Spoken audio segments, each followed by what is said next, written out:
L'albadiu de xineiro trae la nieve por traseiro. Asturiano occidental. La llovizna de enero trae la nieve por trasero.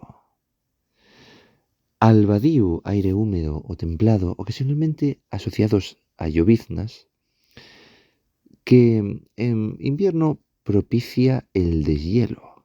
Según el refrán, presagia nieve en este mes. Otras variantes, las mochinas de xineru, la nieve al braguero. Las chispas de enero, la nieve al braguero. Mochina parece poder interpretarse como variante de mochica, chispa, en el sentido figurado de llovizna.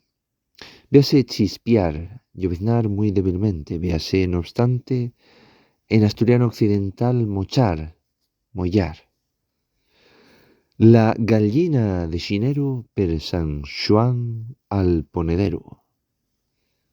La gallina que nace en este mes empieza a poner huevos a principios de verano.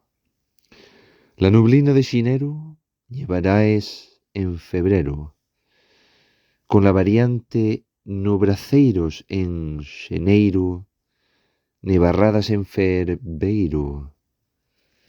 Asturiano occidental. Nubarrones en enero, nevadas en febrero. ¿Qué te parecen los refranes de güey?